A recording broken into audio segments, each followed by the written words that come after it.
Oceans, I am Maricar Bacolod, BS Entrepreneur, and we are going to talk about the greatest influence in Rizal's life.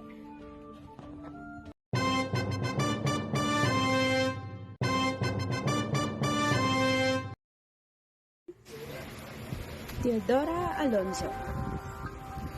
Jose Rizal's mother was the most influential figure in his life. She was a strong and courageous woman who loved her son deeply. Of all the persons who had the greatest influence on Rizal's development as a person was his mother, Teodora Alonso. It was she who opened his eyes and heart to the world around him, with all its soul and poetry, as well as its bigotry and injustice. Jose Rizal's first teacher was his mother, who had taught him how to read and pray and who had encouraged him to write poetry.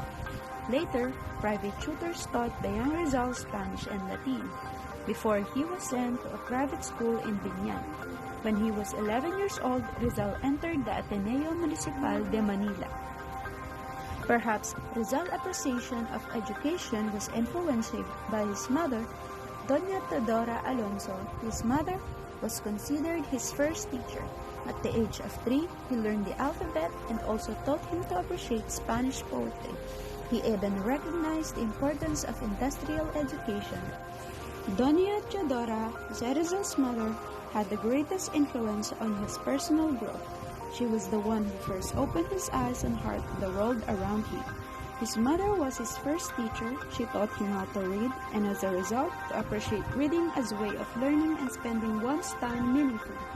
Moreover, Rizal learned to value time as life's most valuable gift, as Doña Teodora had taught Rizal numerous life lessons, including generosity, the importance of self-improvement, the value of hard-earned money, and most significantly, obedience. Pasiano Rizal. Pasiano is a lesser-known figure who is frequently recognized as Jose Rizal's older brother. Pasiano was tasked with overseeing the education of his younger brother, Jose Rizal.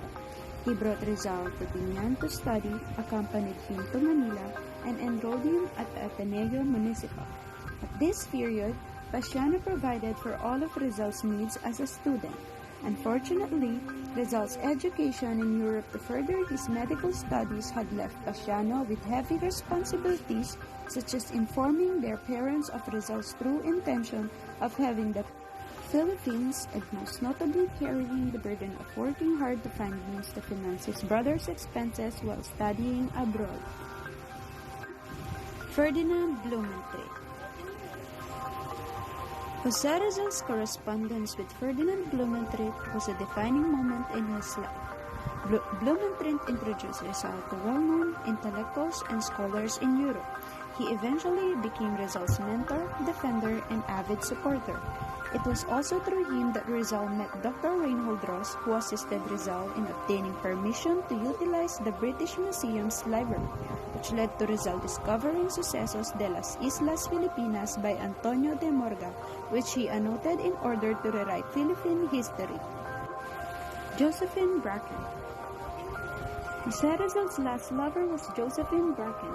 In connection with Rizal's rumored retraction, she is a rather controversial figure in Rizal's life. The connection between Rizal, the lonely exile, and Josephine has blossomed into a relationship.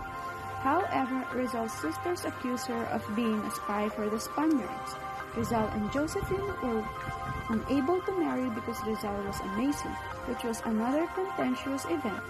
This is related to Rizal's rumored retraction, as the only way to marry was if Rizal retracted everything he had said and written against the church.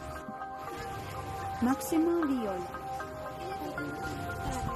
Jose Rizal had formed a friendship with Maximo Viola, who later became the patron of Rizal's first novel, Noli Me Tangere. Likewise, Viola was also active in the propaganda movement. In addition, he accepted Rizal's invitation to join him on tour to Europe.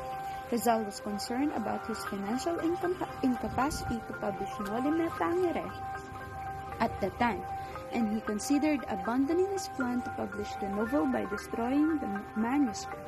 Viola, convinced of the novel's importance and purpose, funded its publication with an initial print of 2,000 copies. Rizal sent him the galley proofs and the first published copy as a token of his gratitude. Valentin Ventura. During the revolutionary period, Valentin Ventura was a reformer who helped fund the publication of Jose Rizal's second novel, El Filibusterismo. Rizal had the opportunity to meet and become friends with Valentin during his time in Paris. It was at this period that Valentin got the opportunity to listen to Rizal's thoughts, which he greatly admired. When the publication of El Filibusterismo was suspended, owing to a lack of funding, he offered his money to support the publication of the second novel. Rizal handed him the original manuscript of the novel as a token of his gratitude after it was published and distributed. Jose Basa. Jose Basa, popularly known as the smuggler na hinagsikang Filipino, was a reformer and agitator who attracted the attention of Spanish colonial authorities. In addition, he became the distributor of the liberal newspaper and was a member of the Comité de Reformadores, Committee of Reformers, along with Father Jose Burgos. Jose Rizal and Jose Basa formed a great connection when the first editions of Noli Me Tangere and El Filibusterismo were smuggled into the Philippines.